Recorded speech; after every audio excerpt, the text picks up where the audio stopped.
Até um tempo atrás, era difícil imaginar que um profissional bem-sucedido poderia abandonar uma carreira segura e respeitável para viver de um jogo. E tratando-se do pôquer, essa realidade ficava ainda mais distante. No Brasil, o número de jogadores dispostos a se aventurar na prática cresceu de forma significativa. Em 2009, em Las Vegas, 120 brasileiros já faziam parte do número de inscritos do World Series of Poker, o maior torneio de pôquer do mundo. Se é realmente possível sustentar uma família com a renda direta do pôquer e como vive uma pessoa assim, é o tema discutido de hoje no Coletiva. Para começarmos o programa, gostaria de apresentar o jogador Vitor Zapata e os convidados Beth Castilho, jogadora de pôquer. Olá. Juscelia Gomes, estudante de jornalismo. Leandro Dias, estudante de publicidade. Gisele Monteiro, estudante de jornalismo. Thiago Bersani, estudante de publicidade. Oba. E Tatiana Santos, estudante de rádio e TV. Sejam bem-vindos e obrigada pela participação. Como que você descobriu o pôquer? Então, eu jogava gamão antes, né? Que é um jogo, é um mind game também, né? Como o poker foi catalogado, como você falou.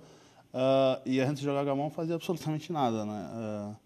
Tinha 19 anos, mas o gamão, o dinheiro foi rareando, foi acabando, e o pessoal foi migrando pro poker, né? Daí foi natural. Só que assim, eu conheci o poker bem antes, tipo, em 97, meu irmão foi para os Estados Unidos jogar um torneio de xadrez, que é mestre internacional de xadrez, e voltou tendo aprendido a jogar o Texas Hold'em, que é a modalidade mais popular. Daí ele me ensinou, só que nem liguei. E depois, quando o gamão foi entrando em declínio, a gente começou a ver os vídeos na ESPN, teve a época do Chris Moneymaker, que foi o boom do poker 2003.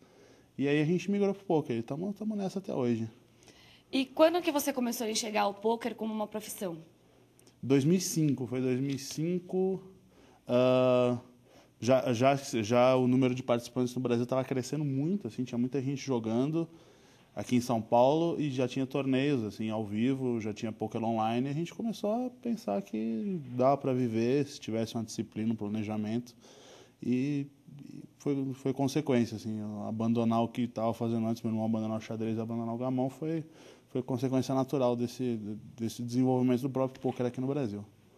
E você estuda, quando você começou a jogar, você lia livros, você estudava o assunto para poder ter umas jogadas mais pensadas, mais estrategicamente planejadas? Com certeza, Dani.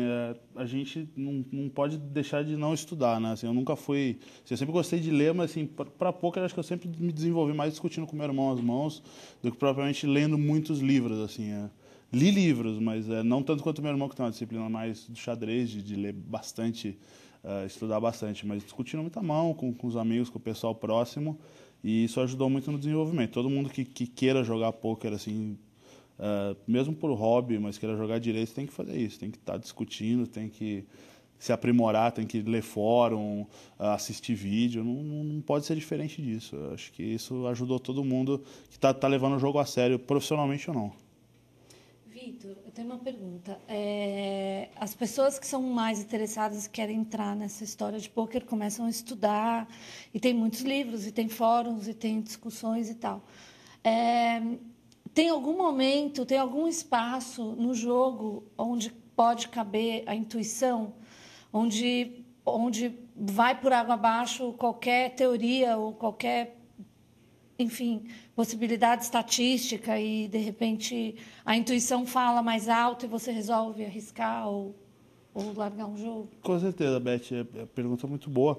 Assim, num nível mais alto de poker, por exemplo, onde todo mundo tem o mesmo conhecimento e é um nível alto, nível internacional, o poker se torna um jogo de pessoas. Então você não pode, assim, você tem que confiar naquilo que você está entendendo na mesa, que só você pode dizer, entendeu? Então, sim, assim, não diria intuição, diria leitura, assim, leitura daquilo que a pessoa está fazendo no tempo que você está jogando com ela. Então, assim, poker de alto nível é um jogo de pessoas, ele não é um jogo de cartas, não é um jogo de teoria, é um jogo de pessoas. Então, isso cabe muito na tua pergunta. Não diria intuição, diria leitura que é um termo que o pessoal utiliza mais e que é assim o que acontece mais. É eu saber aquilo que você está pensando de acordo com as suas jogadas, das últimas jogadas que eu vi você fazendo. E isso pode ir de encontro a qualquer teoria ou não, entendeu? Entendi. E acho que é bem por aí. Obrigada. Imagina. Vitor, por que essa mania de usar o óculos escuro? Então, eu, por exemplo, em anos de profissional nunca usei, né? pessoal usa por conta de, assim, você está jogando com uma pessoa que você acredita que seja melhor do que você, ela não te decifra, não sabe para onde você está olhando, não saca as tuas reações. Mas, assim, tem gente que não usa, tem grandes jogadores que abdicam disso aí. Ficou meio um folclore do pôquer esse negócio. Não, porque eu já li que os profissionais, né, vocês decifram a reação das pessoas. Exatamente. Né? Conseguem saber o que elas estão por trás, as cartas, né, através da reação das pessoas. Exatamente. O pessoal, nas mãos decisivas, assim, costuma assim, perguntar o que você tem. E, assim, geralmente, uma pessoa mais despreparada, ela acaba dando informações, né? Então, assim, muita gente, muito cara usa, tampa o pescoço, usa capuz, usa óculos, exatamente para não dar esse tipo de informação. Mas mesmo assim acaba dando, às vezes, entendeu? É pessoal isso aí, mas ficou estigmatizado. Mas também é muito tempo, né? Sim. Jogo, não adianta você sentar amanhã para jogar e falar, vou jogar de óculos escuros porque ninguém vai saber o que eu tenho. Não adianta. Tô malandrão aqui, não vai adiantar muito. Ali, o que tem é número pequenininho, você nem enxerga. Exatamente. Tem cara que, por exemplo, não consegue, né? Tem cara que joga de óculos escuros, mas toda hora tira o óculos para ver o que tem. Aí não adianta muito, né? Ou ficou ouvindo o iPod e aí, pô, não sabe o que está acontecendo na mesa porque está ouvindo a música, lá tá ligadão, comprou o fone Bose ali e não consegue saber o que está acontecendo. Eu não entro muito nessa, mas tem muito profissional que entra e sabe usar isso muito bem a favor dele. Vitor, uma coisa que eu percebo, assim, em relação aos jogos de cartas ou jogos de xadrez, damas, é que há um preconceito em relação a viver disso. Como você lida com isso? Eu não sei se vocês puderam ler na revista ESPN esses dias, que saiu uma matéria sobre o Vanderlei Luxemburgo. Inclusive, eu estou nas 3 fotos junto com ele, numa viagem que a gente fez, falando que ele perde R$1 milhão por dia. Assim. Isso é um preconceito também, porque ninguém tem fortuna para perder R$1 milhão por dia, nem mesmo o Luxemburgo. Agora, assim, o problema do preconceito com o pôquer é que assim, o pôquer é diferente das outras áreas.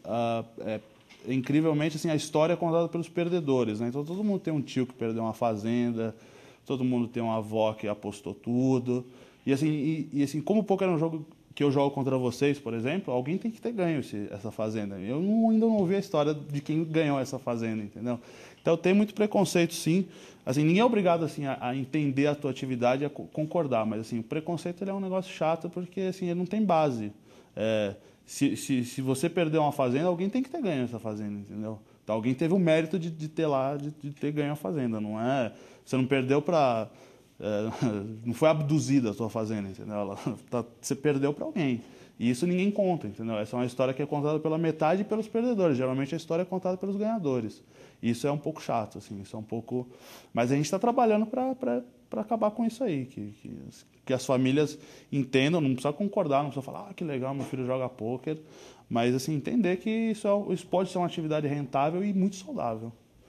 Vitor, falando em perdas, que você estava falando das histórias dos perdedores, você tem para contar para a gente qual foi a sua derrota mais frustrante? Cara, tenho como contar, foi um torneio em Punta del Este em 2005, e assim, lá em Punta del Este, joga os torneios de pôquer, assim, a maioria das pessoas que jogam os torneios lá, eles não são profissionais, são pessoas que jogam no cassino e sábado, na hora do almoço, tem o torneio de pôquer para eles se divertirem e depois eles sobem e continuam perdendo bastante no cassino. Esse é o perfil do jogador. Então, em 2005, eu joguei um torneio e estava muito bem de ficha e acabei perdendo uma mão muito importante para um jogador que não sabia a regra do jogo.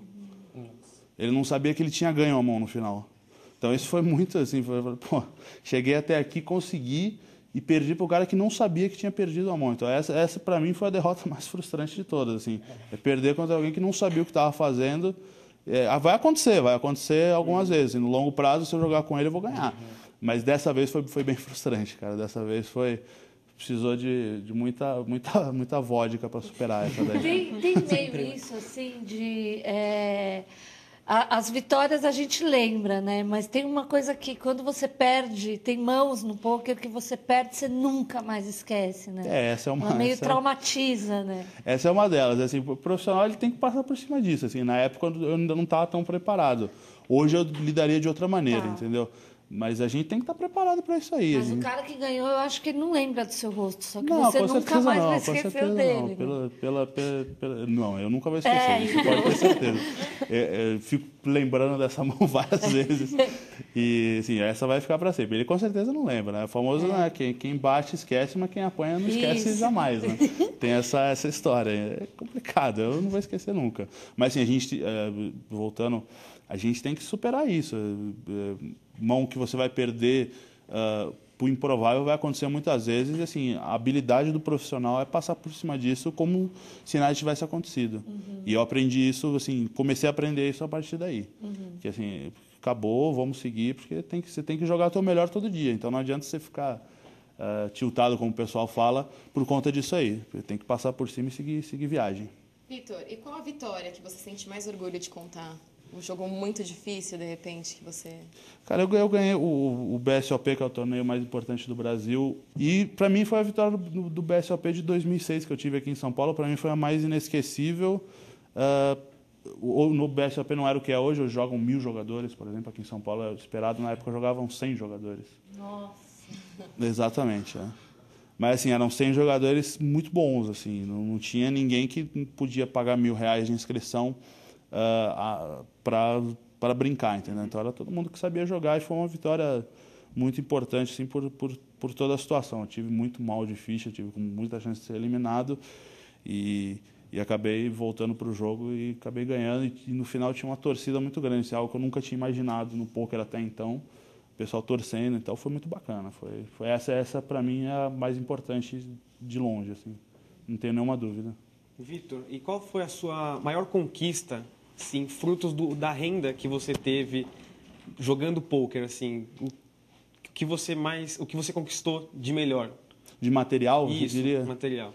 Cara, eu comprei meu carro, muito embora até hoje não saiba dirigir bem, mas, por exemplo, comprei um carro, fiz muita viagem, de material comprei meu carro só, basicamente, e me deu a luxo de poder viajar, de poder dar uma força para minha mãe numa época difícil, ajudar alguns amigos, mas de material ficou meu carro aí, mas que eu procuro evitar dirigir em respeito à cidade de São Paulo aí, porque realmente para dirigir não é meu forte.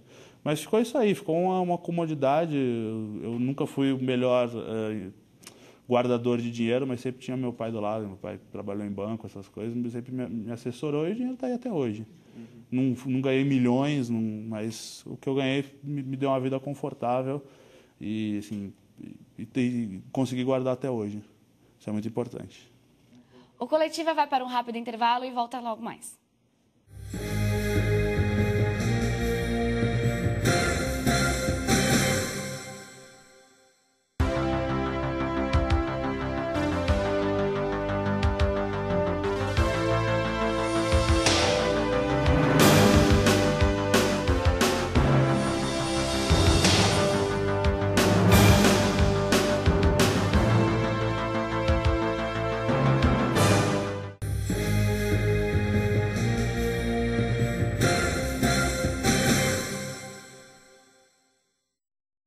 O Coletiva de hoje conversa com o Vitor Zapata para discutir essa profissão nova e um tanto incomum, o jogador de pôquer. Vitor, eu queria perguntar para você, a modalidade ela é jogada mais online ou ao vivo? Então, o pessoal hoje tem jogado muito mais online, porque, assim, o pôquer é a longo prazo, né? Todo mundo já deve ter ouvido falar nisso. Então, assim, se eu jogar uma vez contra, sei lá, minha avó, por exemplo, ela pode me ganhar. Se eu jogar 100 vezes, não tem como ela me ganhar. Então, assim, o online, essas 100 vezes é muito rápido, entendeu? Você abre 12 telas, por exemplo. 12? 12. 12 telas. 12. Eu jogo 12, a gente joga mais. Mas o teu monitor, qual é o tamanho dele? Eu uso 2 monitores. 2 monitores? 2. Tá. Isso. Então, tem gente que abre mais. O Caio Pimenta, que é o melhor jogador do Brasil hoje, joga 36 telas. Existe até um controle agora. Existe até um controle que te facilita muito a vida e dói menos o pulso. É bem interessante. Então, assim, na internet, a tua amostragem de jogo, o teu volume de jogo, ele te proporciona chegar ao longo prazo mais rápido. Então, todo mundo tem preferido jogar online. Mas, assim, eu ainda prefiro, eu sou da old school, assim, prefiro jogar live. Só que, assim, é inegável que na internet a tua amostragem chega mais rápido e o resultado chega mais rápido para quem é bom, para quem sabe. Mas não tem tanta emoção, né? Na internet, como... Olha, não é a mesma coisa. Eu entendi a colocação, realmente não é a mesma coisa, mas tem uma emoçãozinha também, tem lá, você tá na tua casa. Você joga sozinho, né? Praticamente você tá lá... Impessoal, é frio, é meio frio, isso eu concordo plenamente, isso é bem verdade, mas tem lá a sua emoção também. E tem suas vantagens, né? Você pode jogar em casa tranquilo, ouvindo sua música tranquilo, pode pegar um refrigerante lá embaixo. Mas você não acha que tira um pouco da capacidade do bom profissional? Porque quem é um ótimo profissional, eu acho que o principal é a leitura das pessoas à sua volta. E na internet você não tem como, a não ser que você tenha webcam. Não, nem tem como, nem tem como você ver, né? Tem sites que assim usam webcam para você ver. É muito boa a tua colocação. Só que assim, na internet você acaba decifrando os padrões que as pessoas jogam, assim, não um padrão físico, porque não tem como. Mas assim, tempo para fazer uma jogada. Exatamente, é o tempo que ele leva para fazer uma jogada, quanto ele costuma apostar, quando está num momento X do torneio, com que mãos ele abre, que mãos que ele aumenta a aposta, entendeu? Mas você acha que é uma coisa muito mais simples do ao vivo ou não? Por quê? Eu acho que assim, o online é mais complexo por esse lado que você está colocando, mas em compensação, uma observação bem feita do jogador e você anotar, fazer os notes que o pessoal fala, te ajuda tanto quanto você jogar ao vivo e decifrar o padrão, assim, porque você acaba jogando todos os dias com a pessoa, entendeu? Ah, tá, não, tudo bem. O cara é regular, ele joga todo dia, então acaba, você deve numa parte que assim é olhar a pessoa, mas em compensação você sabe muito o que ela faz em determinado momento do torneio. Tem suas diferenças, mas acho que o resultado no fim é igual. O que um jogador amador, pensando numa pessoa que estuda e que sabe, mas tem outra profissão, e consegue ganhar um satélite ou paga R$ 1.200 para participar, tem que estar preparado para enfrentar versus os profissionais num torneio grande como esse? Fundamentalmente você tem que estar ciente que você vai ter que jogar para fazer alguma coisa interessante no torneio, assim, em termos de dinheiro, você vai ter que jogar pelo menos umas 20 horas de pôquer, por exemplo. Então, você já tem que estar com isso preparado. Então, tem cara que vai jogar, por exemplo, e falar, não estava cansado e perdi todas as minhas fichas. Então, você não pode cair nesse erro. E entender o que está acontecendo na mesa. Entender quem que é profissional, quem que não é. Porque, assim, mesmo o jogador amador, mesmo o jogador aficionado do jogo, ele tem um conhecimento bom e ele é melhor que assim, muita gente que joga, mesmo regularmente, mas que joga por hobby, entendeu? Que tem muita gente assim. Assim, não deixa de ser a mesma coisa. Você joga por hobby, mas você se interessa pelo jogo. Tem cara que joga por hobby e não tá nem aí, entendeu? Joga pela diversão, só é fundo perdido. Tipo ir no cinema. Então, no cinema você vai lá, paga R$15 e não volta para você, é fundo perdido. E poker tem a mesma coisa. Então, você identificar quem que é bom, quem que não é, e quem que pode ser melhor que você, quem pode imaginar o que você está tendo na mão e quem que pode te dar as fichas, entendeu? Isso é fundamental você poder detectar. A qualidade do profissional é detectar isso muito rápido. Tá. O amador que se interessa pelo jogo, ele pode detectar até com uma rapidez, com menos rapidez que um profissional, mas detecta assim, tranquilamente e usa isso a favor dele. Acho que isso é fundamental. Vitor, quais os pontos negativos de viver do pôquer? Você pode chegar no fim do mês perdendo dinheiro. E você tem que ter uma cabeça muito boa, tem que ter muita disposição para lidar com isso e sair disso numa boa. Assim, mirar o próximo mês e sair positivo. Então você tem esse inconveniente, que uma profissão normal não tem. Entendeu? Uma profissão normal você vai chegar no fim do mês, vai estar lá. O salário bom ou ruim ele vai estar lá para você. No poker você pode chegar ao fim do mês com $2.000 negativo, entendeu? Isso não pode te abalar ao ponto de que você chegue no próximo mês afetado por causa disso e perca mais 2.000. Tem que ganhar, tem que lidar com isso. Essa é a pressão grande de você jogar poker, por conta própria. É complicado. Vitor, a gente percebe que cada vez mais as mulheres estão jogando pôquer. Quais as desvantagens e vantagens de jogar contra a mulher? Depende se a mulher for bonita, né? Ela foi feia. Não, brincadeira. Só vai parecer que eu sou um crápula aqui, que eu sou um canalha. Não, na verdade, assim, o pessoal que escreveu o livro de pôquer lá atrás, ele procurava padronizar o comportamento. Eu falava, as mulheres geralmente não blefam. Isso não é verdade. A mulher, e as mulheres que estão aqui presentes vão saber que a mulher que se propõe a fazer alguma coisa vai querer fazer direito. Então, não vai se encaixar no padrão, a mulher não blefa, a mulher não faz isso. Eu acho que a desvantagem sei lá, de repente algum machismo incrustado na tua cabeça em falar, não posso perder com uma mulher, mas acho que a gente tem que superar isso. É um ambiente machista, assim, as mulheres, eu costumo jogar amador, e eu vejo muito menos mulher do que homem, muito menos. Né? Muito menos, e assim, você acha que as mulheres que estão aí, estão ganhando, enfim, elas estão com um nível técnico bem parecido com o dos homens, elas estão aí para competir mesmo, ou ainda é um ambiente masculino? Não, é um ambiente masculino, isso não tem nem... Ai, droga. Estava com esperança. Isso não tem nem como dizer que não, né? Dá para ver, assim, olha, tem muitas mulheres aqui no Brasil que estão jogando muito bem, estão se desenvolvendo. Agora, assim, muitas mulheres chegam para jogar junto com os maridos falam, vai lá, joga, te ensinei a jogar, vai lá, joga. Não faz mal para ninguém, entendeu? E tem mulheres que jogam meio obrigadas. Agora, tem mulheres, assim, por exemplo, até citar o nome, assim, a Alessandra Braga, que joga e joga muito bem. Foi levada pelo marido para jogar, que é o Sérgio Braga, um cara muito competente também, e joga muito bem no nível bom. Não vou falar no nível de homem, que senão vai ser machista. Né? Senão vai ser machista. Falar, a Lê joga no nível muito bom, bom mesmo, assim, não vou falar de jogar que nem homem, que senão fica feio falar. Né? Vitor, deixa eu só te fazer uma pergunta. Tem algum segredinho chave, alguma coisa, por exemplo, eu que sou completamente amador, só jogo com a minha família, coisa do tipo. Se eu quiser virar um profissional, eu devo começar a aprender jogando, ou tem alguma coisa que eu deveria fazer antes, alguma coisa que eu poderia comer pelas beiradas antes de... Não, eu acho que tem que começar das duas maneiras. Assim, você tem que procurar entender o jogo, entender a modalidade que você vai querer jogar, cash game, torneio ou sit and go. Te falei grego, assim, mas... por exemplo, sit and go é um torneio de uma mesa só, por exemplo, que jogam 9 pessoas. Cash game é o jogo onde as fichas valem o dinheiro mesmo. E torneio é onde entra 50, 60 pessoas. Então, você tem que entender o que você acha que encaixa melhor para você. Uhum. E sim, tem que melhorar jogando, sim. Jogando você melhora muito. Mas assim, não adianta também você falar, amanhã eu vou virar profissional de pôquer, amanhã eu vou encarar como profissional, vou meter todo o meu dinheiro lá, que não vai dar certo, entendeu? Você vai ter história triste para contar.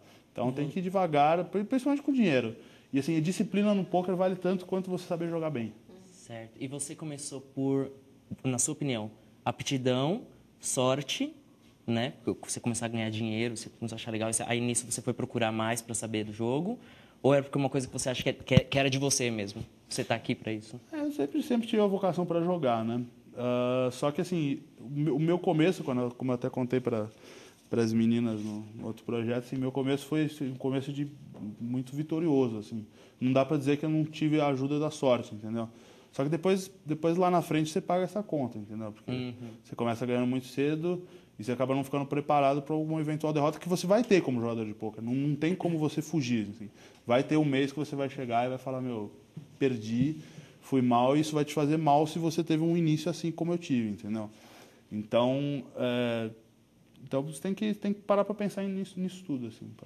E além de jogador de pôquer, a modalidade permite que existam outras profissões? Então, para você jogar pôquer 100%, acho complicado você jogar, você ter outras atividades, né? Mas assim, tem muitos caras, tem muitas pessoas que assim, se desempenham bem no pôquer e continuam tendo outras atividades, mas é complicado, assim, em algum momento você vai deixar de fazer bem uma coisa ou outra. Dependendo da dedicação que você queira ter, dependendo de onde você queira chegar. Então, eu acho que é difícil você levar... E como a profissão é vista aqui no Brasil? Ainda é vista com ressalvas, né? Mas assim, é bem menos da época que eu comecei, né? Com todas as iniciativas que a gente tem hoje, né? Tem a Confederação Brasileira, tem o site Super Poker, que eu até ajudei a fundar em 2005, que é um site de conteúdo de notícias. Tem a TV Poker Pro, a ESPN, que divulga muito pouco. Revista Flop, revista Card Player, que também vou escrever o ano que vem. revista Bluff, que está chegando. Assim, esses veículos estão ajudando a desmistificar que o poker é uma coisa não saudável e que a profissão ela pode ser muito, muito, muito interessante. Sim, no começo do século passado, por exemplo, os atores eles eram mal vistos, por exemplo. Então a gente entende que daqui a algum tempo o poker com esse trabalho pode não chegar no mesmo status, mas poder ter uma imagem melhor da sociedade. O coletivo, infelizmente, está acabando. Vitor, obrigada pela participação. Se quiser deixar algum recado. Obrigado pelo convite. Eu queria convocar todo mundo que gosta de pôquer, ou que mesmo que não gosta, queira aprender um pouco mais, entrar no site www.tvpokerpro.com. Lá a gente faz um trabalho didático. Eu tenho um programa lá todo dia ao vivo, Vitão é Micro. Gostaria que todo mundo entrasse para aprender um pouco mais desse jogo tão fascinante que é o pôquer aí. Muito obrigado pelo espaço. Obrigada. Obrigada a todos pela presença. O Coletiva de hoje conversou com o Vitor Zapata, que falou sobre a profissão de jogador de pôquer. Obrigada a todos pela participação e até a próxima.